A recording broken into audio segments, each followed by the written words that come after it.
distinguished ladies and gentlemen, before I invite our keynote speaker, who is none other than QS Aishatu Mohammed FNIQS,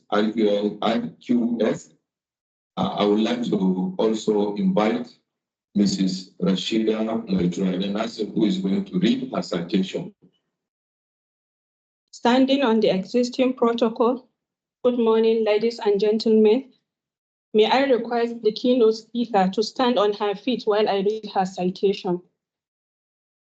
QS Aishatu Mohammed is a registered quantity surveyor who received her training at the Federal University of Technology, Minna.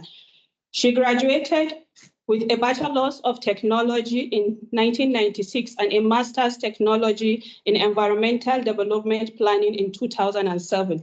She had additional qualification, including certificate in quantity surveying and construction costs from the London Refurbishment Company, a company under the Royal Institute of Chartered Surveyors, and a certificate in computing from the Digital Bridge Institute, an ICT-based outfit affiliated to AfriHub Abuja. Hajia Aishatu is also a pioneer member of the Quantity Surveying Academy, where she obtained a diploma certificate in construction arbitration. QS Aishatu Mohammed is a fellow member of the Nigerian Institute of Quantity Surveying, the NIQS, and a member of the Quantity Surveyors Registration Board of Nigeria. She is also a member of the Women Association of Quantity Surveyors in Nigeria. As a chartered and registered quantity surveyor, she has been active in the institute and professional activities. She was previously a treasurer and financial secretary in the Niger State chapter of the NIQS. In 2004, she was elected Pioneer Zonal Coordinator, that is the Northwest, for WAPSIN, Financial Secretary from 2013 to 2017. Also a Deputy Chairperson from 2017 to 2019. And she served as the 5th Chairperson of the Women Association of Quantity Surveyors in Nigeria, WAPSIN, from 2019 to 2021. She is currently the Director of the Physical Planning and Development Unit, that is the PPDU of the Federal University of Technology, Minna. And she is also overseeing the Works Department of the institutions. Hajia Aishatu Mohammed is happily married to Al-Hajia Abdallah, a retired customs officer, and the union is blessed with 2 children. Her hobbies include gardening and animal husbandry. Ladies and gentlemen, please join me in welcoming the fine person. Thank you.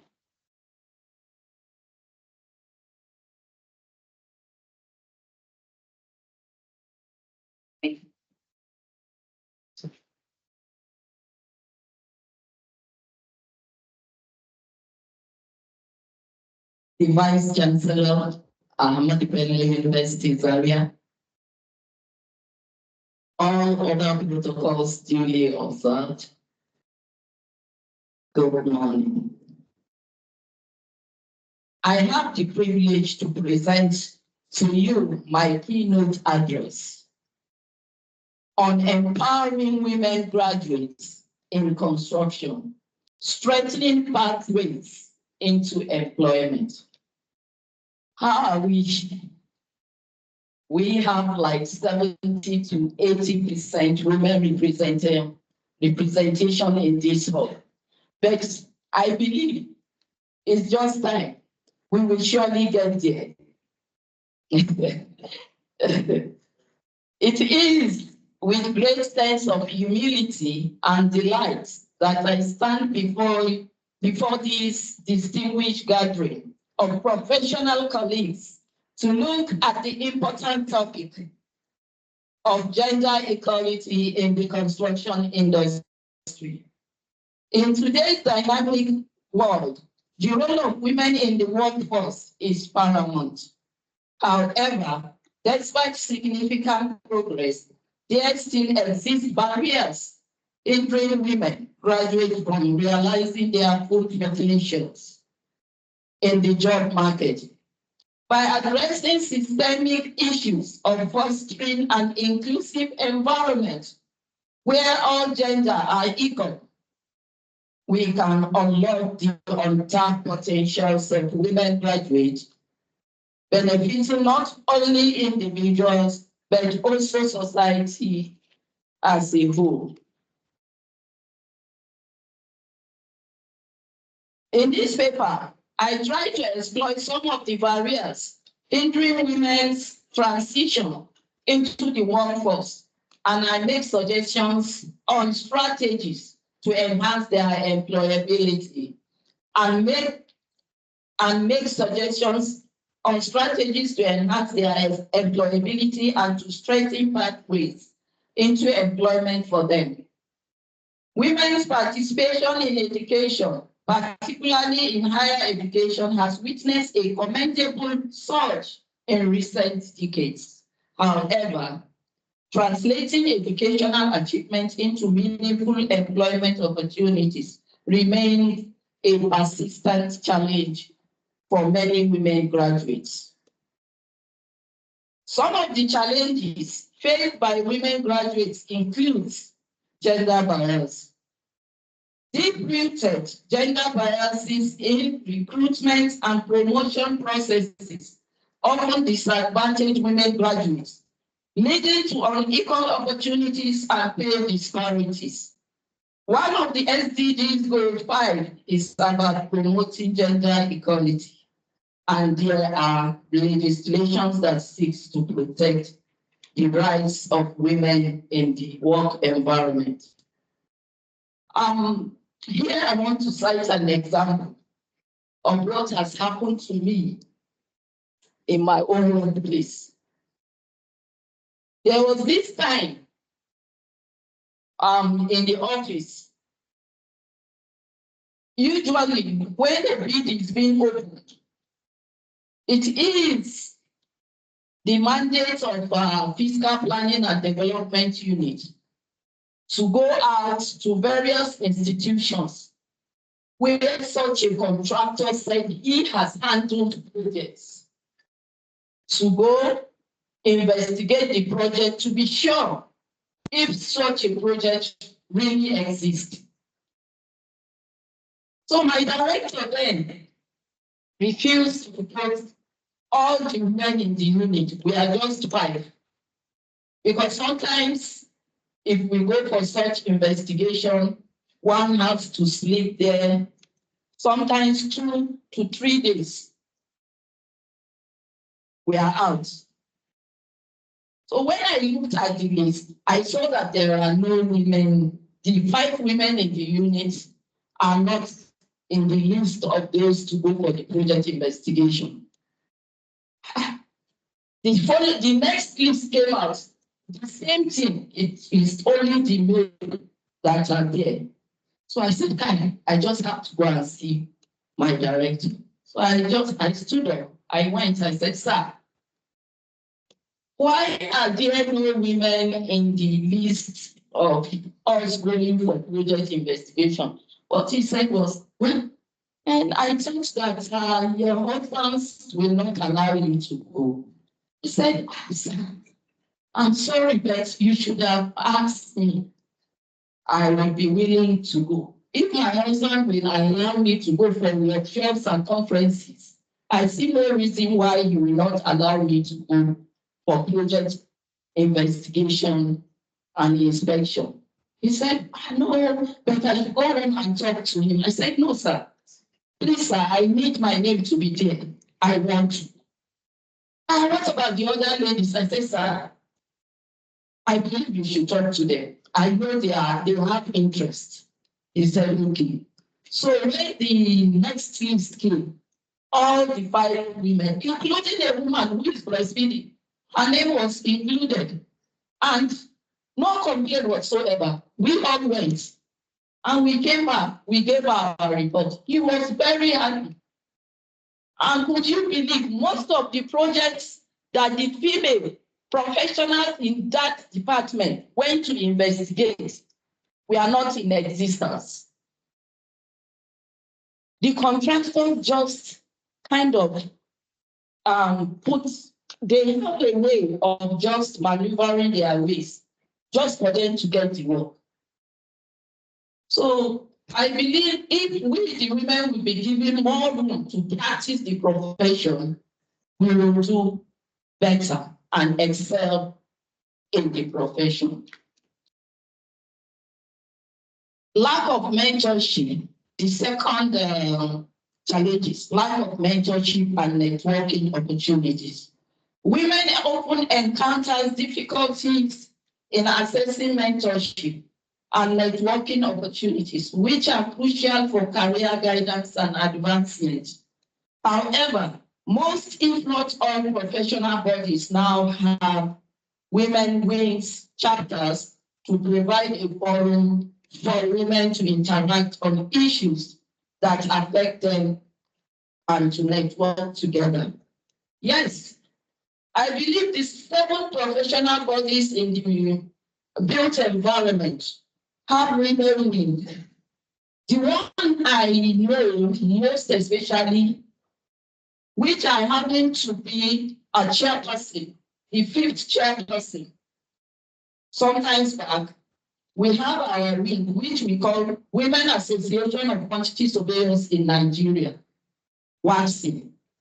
We have our forum, WhatsApp group, Facebook group, where we mentor and teach our undergraduate women and even those that have graduated on the needs for them to remain and practice the profession. This is because we know that most of our female quantity surveyors shy away from practice. Most of them, after graduating, they believe that, no, how will I be seen in the field practicing? How will I be looked upon? Quite okay. We are being looked down in the field because sometimes even the medicine, when he sees a woman coming to the field, he said, what is this? What can she do? But it's only your determination, your zeal that we tell them that you can't. But the moment you are disfranchised, if you try to run away, that's all. So I want to tell you, please, the ladies, don't withdraw from the practice of your profession. You will surely achieve what you want to achieve that profession one day. It is just a matter of time. It is only when the male counterpart sees you as a determined person that they will give you that chance. The moment you are shying away from the practice of the profession, I believe nobody will take you serious. So you have to be serious. Work-life balance. Balancing career aspiration with family responsibilities poses a significant challenge for many women graduates, often leading to career interruption or stagnation. This is one of the biggest challenges for women to prioritize their career or their family, or to find effective ways to balance the work. Actually, I still have an example. When I was an undergraduate student in Federal University of Technology, Minna, there was a day I came back home. I told my husband, sir, I don't think I will go back to that university. He said, why? I said, yes. We had a test, which is over 20, and I scored 2. And this is not me. I know that, not that I'm boasting. From my primary school to secondary school, I have been the one taking first in my class. Why should I go to university and be taking 2 over 20? And that is not the only cause, but that very cause made me to, no, it is not necessary for me. Let me just go back home and face family. He said, no, I should not say so now. When I look at our environment, the environment where I am coming from, in my family, I think I was the first graduate. Even though then I wasn't a graduate, she said, no, I should. There is a way he will help me. Actually, before I wake up, he has already birthed our child then.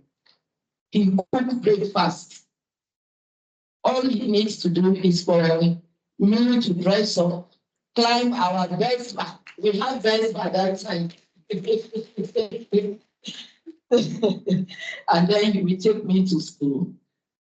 Then drop my child at the daycare. Around 4, he will go and pick him, then pick me. I will come back, he has already prepared lunch. I will eat, then we will go back again. Because sometimes literally even at night.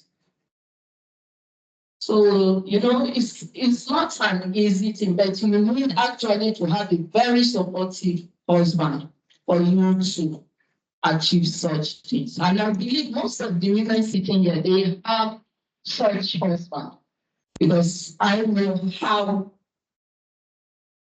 family responsibilities are. It is not an easy thing. But if your husband is there to support you, you have to be determined to achieve.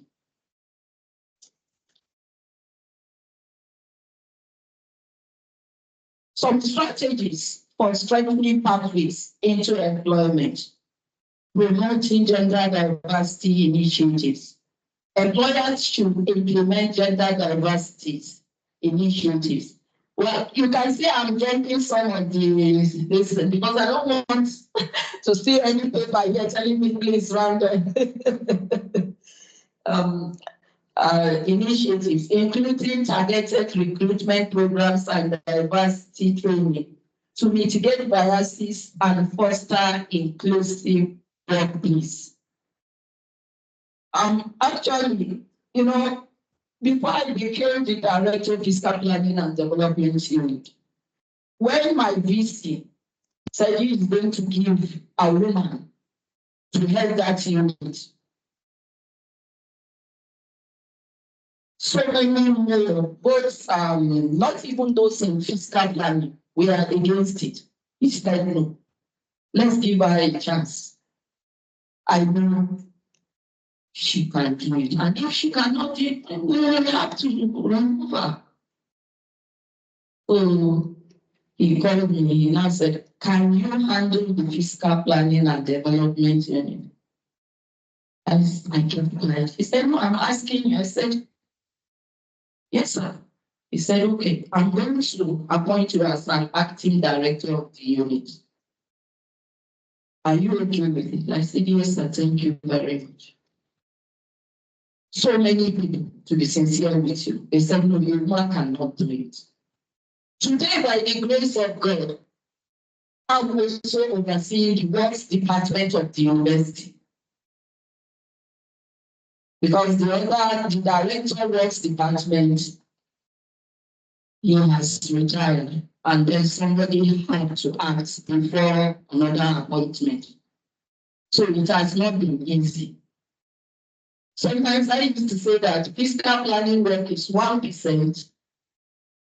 If you ratio it 10 to 1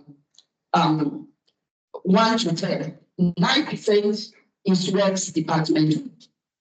You keep on receiving calls, complaints, and other things that needs to be put in place. That is what I'm handling, and it has not been an easy task. But by the grace of God, I'm managing. Establishing mentorship programs. Establishing mentorship programs which are tailored to the needs of women graduates, providing guidance, support, and networking opportunities is key to making sure that more women come into the industry. Flexible work arrangement. Encouraging flexible work arrangements such as remote work options and flexible hours can help women graduates better manage their professional and personal responsibilities. This is more pertinent given to the recent changes in the workplace after pandemic. And please, here, I wouldn't like the women to be asking for permission every day. from your boss, because that will surely count on you. Is she not the one that every day she'll be coming here to look for permission? Her child is sick, she's not feeling well. So please, don't see this flexible work arrangement and think that, well, I can work from home. Try to be there, see what is happening in the office. Be there, give your own contribution so that you will be carried along. It's not that you will go and spend 2 days and 1 day you just come and say, what has been happening? Nobody will tell you. Why are you not there?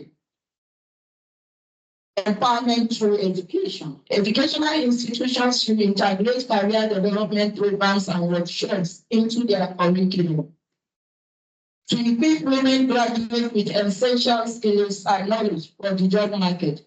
This workshop is a forum that promotes and advances the empowerment of women in the construction industry. I think we should be thankful to Professor Clement for this their research. It is opening the eyes of the women. I believe from here they are moving to Abuja to do more of this work. So we wish them the very best, and I know she is going to deliver on that mandate. Exploring opportunities, women in construction careers.